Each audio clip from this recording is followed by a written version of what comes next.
Hi, my name is Rose, and I'm here to talk about a medical condition that to this day many families experience with their children, and sometimes parents let it pass because of the lack of information or because a specialist can make a fully diagnosis of ADHD in your children. Today I'm going to discuss what is ADHD. According to Vivance.com, ADHD is defined as attention deficit hyperactivity disorder, known as ADD, but the correct name is ADHD. ADHD is a neurological disorder in which a child suffers from a lack of attention and the loss of ability to concentrate during tasks. A disorder that affects many families, according with Dr. Fields in his book ADD Answer. ADHD is the major challenge for family in this century. When a child is diagnosed with ADHD, his functioning brain is less than 100%. The ability to lose attention makes the brain not focus or complete any task. Some of the symptoms that can be exhibited it could be exhibited at school, at home, at the nursery, anywhere with your friends, families, and only a specialist can diagnose that child. ADHD is divided in 3 categories. Inattention is the lack of focus and distraction. The child, you see the child distance, that is frustrated because he can understand or focus on the task that you have him. When the child is acting this way is when you see that a child is suffering lack of attention. Hyperactivity, this child is always in the goal. As you see in the picture, a child is jumping on the couch, or mama is just frustrating because the child is just on the go all the time. Impulsivity, the child is impatient. You can notice this at school, when especially the teacher, that the child can wait for his turn, is impatient, make interruptions. That's when basically we can say that a child sometimes can have ADHD. I will talk about a little bit of my experience with my youngest son. He was really busy as he was child, getting into everything. I can remember a teacher told me when he was on Head Start that he can sit for more than 5 minutes when they were reading a story. He always was looking into everything, especially getting in other kids' hair, touching hair, getting everything that was around him except just focus on what he was supposed to be focused. This is him, Steven. He is now graduate from high school. Now he's attending Full Sail University, and he's attending his major is game designer. Very well-behaved child. Steven, after Steven got diagnosed, he started taking medication, and it was until he was on 6th grade that I spoke with the teacher and talked to the teacher and told the teacher what I was trying to do is just take him out of the medication in the 2nd semester, and I want her to give me feedbacks of how he was performing in school. After that, Steven stopped taking medication, completely off medication. He's here and there, but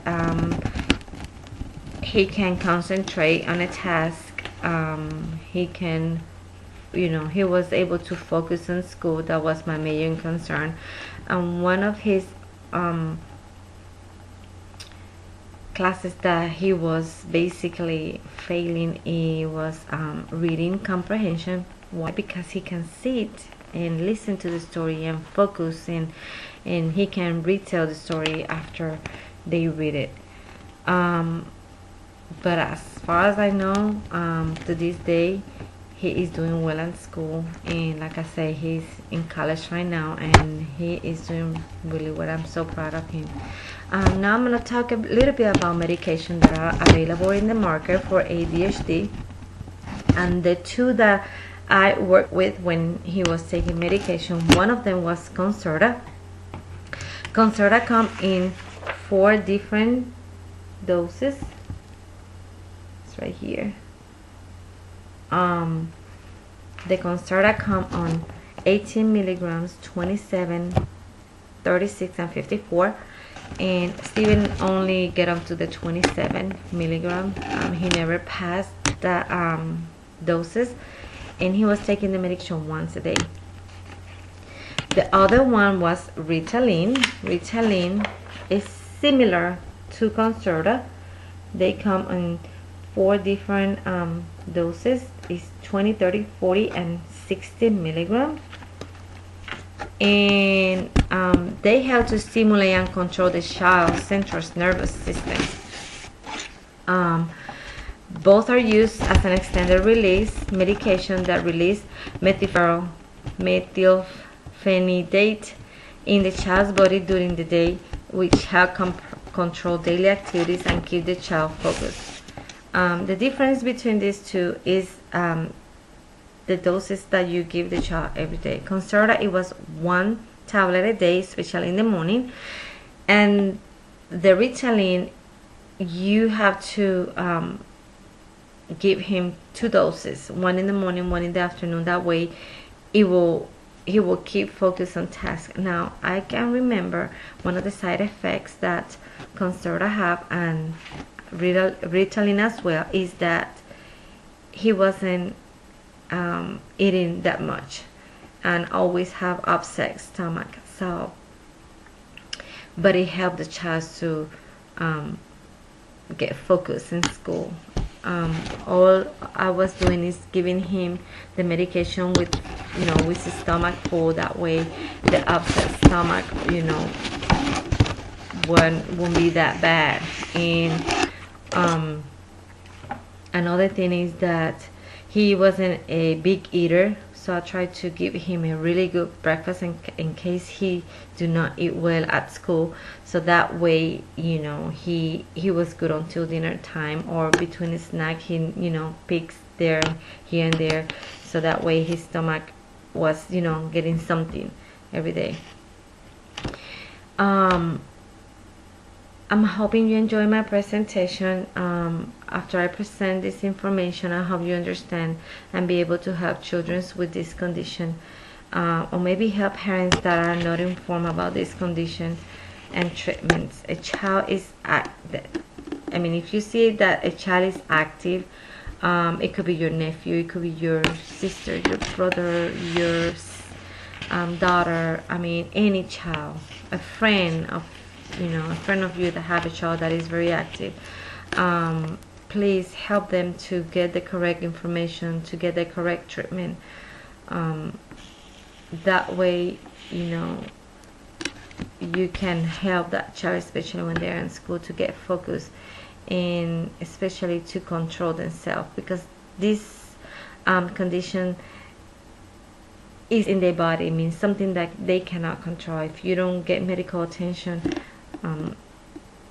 it's not that is anything that you're gonna get contagious, like a cold or a virus, that you can diagnose and get the remedy for home.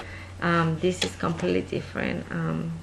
Only the specialist can diagnose the child with ADHD and to give fully treatment, and